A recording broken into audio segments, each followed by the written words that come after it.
Chicago.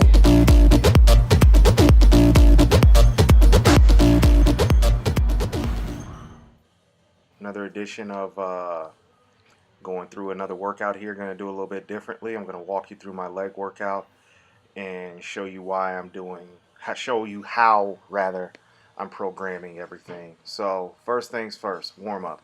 Never discount the warm up, okay? I look like an inflexible whale doing my hip circles, but that's circus shit that I got from Coach Eugene Teo. 10 in, 10 out for 3 rounds. What does this do? For me, it helps to open up my hips and get me good and warm. You definitely don't want to discount the hips in leg movements, and it also gives me a little bit of a ab workout, or as I like to say, a fab workout because I have fat abs.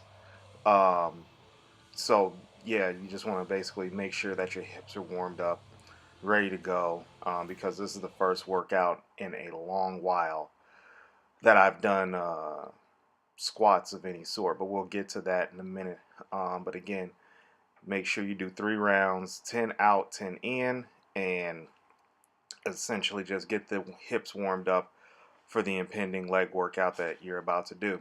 All right, so next up, we're going to be doing some body weight squats. As you can see, I grab my toes just to squat down. Um, no, I'm not air humping anybody. I'm just literally just trying to get my legs warmed up for the workout. And then I go on to body weight squats. The way that I do these is that I like to simulate just sitting down, and to kind of keep my balance, I keep my hands out in front of me, and as I'm squatting down, I'm just kind of, raising my big toe. Got that from a friend that used to train with Captain Kirk Karwoski. But yeah, just some body weight squats, but mainly just to warm up everything. So how I'm programming my leg days. The first things first, after the warm ups and whatnot, I like to start off the session with a hamstring movement. Why do I start off the session with a hamstring movement? I got this from John Meadows. The hamstrings basically function as a built-in natural knee wrap. If you want to give it some type of context. So I've found over the years that I've been doing Meadows type programming that the more warmed up that my hamstrings are, the better my leg workouts go.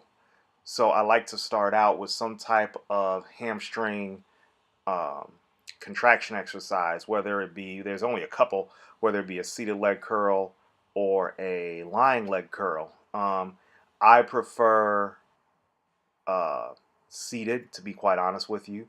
But this Life Fitness leg curl stack, if you have access to it, will hit the hamstring in a way that um, it's very difficult. It hits the hamstring just right, and it's one of those machines that I'm now obsessed with making progress on. So again, I recommend that you start out your leg workouts if you're doing bodybuilding.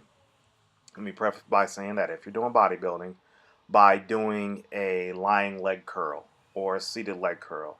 Get the hamstrings nice and warmed up, because when you're in the bottom of the hole in the squat, leg press, whatever, you're going to want that extra rebound. And having the hamstrings nice and warmed up, ready to go, is great for that. Next up, as you can see, pretty unique bar that I'm showing you right now. This is the Duffalo bar by Kabuki Strength, the brainchild of Chris Duffin out in the Pacific Northwest. So, just to give this a bit of context, if you see my form is not that great, it just isn't, for the simple fact that I haven't been under a bar for squats in months. Um, I damn near want to say during the summer. So, yes, it's a little bit of butt tuck. It is what it is, but it'll get better. It's not going to be the death of me. So, the next movement that you want to do after your hamstring movement is some type of quad dominant movement, whether it be squats, whether it be a leg press, whether it be a hack squat or anything like that. So for illustration purposes, I started off with the Duffalo bar squat. Now, with the squat, if I'm making my main quad exercise, a squat. What I will do for my second quad exercise may be something that I'll try to progress on the next week. So it may be a leg press, it may be a hack squat. In this case, it was a single leg press, which I'm not trying to really max out on, or not necessarily max out on, but like really push to the next level. If it was a regular leg press, then I would do it. But the thing is that this is the power move. This is something that's supposed to be done explosively. This is something that is supposed to just really push you to that brink. So squats do that for me. Now with the leg curls, the set and rep range, they vary from 3 to 4 reps. They can be as low as 8, or they can be as high as 10 to 15. Personally, I like the 10 to 12 rep range. Me, that's a sweet spot for building muscle and not get, injured or fucked up or anything like that. So 10 to 12 reps, excuse me, is the winner for me. That's for the hamstring work. For the squat work that you're seeing, like I said, I'm not trying to use it as an excuse, but just to give it some context, I have not been under a bar in a long time. So, 6 reps is fine for me. Um, I'm not trying to do any powerlifting world records anymore or anything like that. So, starting out, I just needed a baseline. So, if you haven't been under a bar in a while, or if you're weak under a bar like I am, start off at 6 reps. And I did 3 sets here. The volume of squatting will eventually go up over time. And excuse me, again, I'm not trying to rush anything. I want to make sure that I'm doing the form efficiently. I'm doing the exercise efficiently, effectively. So, up until this point, we've discussed leg curls. So your leg curl should be 4 sets, somewhere between 8 to 15 reps. And for your squats, you should do anywhere from 3 to 4 sets, even 5 sets if you're feeling really good, but definitely take away from later in the workout if you're doing 5 sets. Anywhere from 6 to 12 reps. I like 10 reps on the squat. I like to hit this for 10 reps over a couple of sets. Um, that shows me that I'm getting stronger and my legs will grow as a result. But like I said, right now I'm just getting used to being back under a bar. Um, this weight went okay, but I feel the performance of it could have been a little bit better. So, that being said, moving on to the next exercise. Sorry, there's no really good camera angles with this. It is what it is. Single leg press on the Atlantis machine. So, each leg got 10 reps.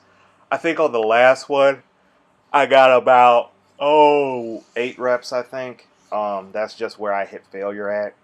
Um, that was a little bit rough, but I have a chance to progress on the machine. And like I said earlier, I'm not really trying to break any records with this, but I definitely feel it's something that I can really push and not have to use as a main exercise. Really push the not going to say the assistance exercise, but the exercise that's after my quad dominant movement, and yeah, just really go from there.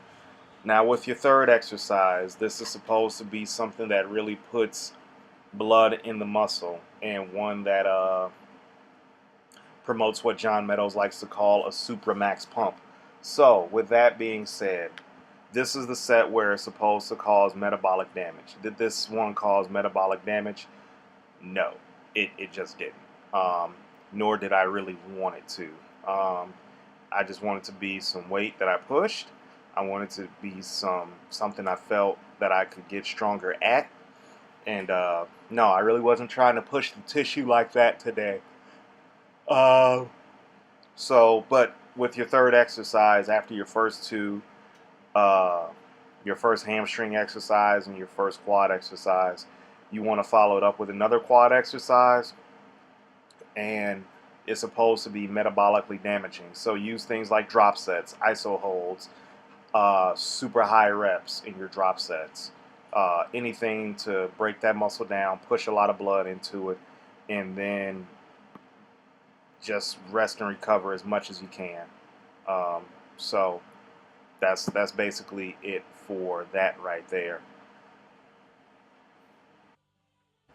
All right, this is the metabolically damaging, quote unquote, exercise. Just some high rep leg extensions. Uh, Generally, I just stick with two quad exercises, but also at the same time, I realize that I like to put some more size on my legs. So a lot of people are frowning upon more work in the gym, opting for a low volume approach. I'm going the opposite way. Push it, rest, feed the muscle, and just get it big by volume. So a couple of sets here for shits and giggles, but usually you want your metabolic damaging exercise to be your second exercise. Okay, this is something that I went into on my Instagram page. Uh, these are glute bridges. Okay, this is done on an Arsenal Strength machine. Look, guys, I'm gonna just be real with you. If you want a great backside on stage, from top to bottom, uh, from traps all the way down to hamstrings, calves, you got to have a good butt. That's just the bottom line, and it'll help you be more explosive in the squat if you train your glutes.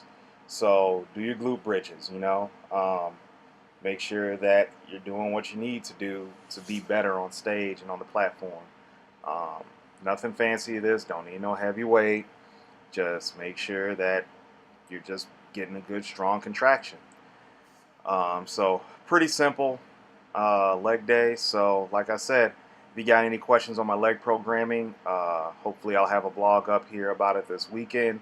But if not, please shoot your comments below, like, subscribe, and let me know if you're getting any value out of these. What can I improve on as far as information? Because I realize I'm not the best. So hey guys, thanks for watching. I appreciate you. Have a wonderful day. God bless.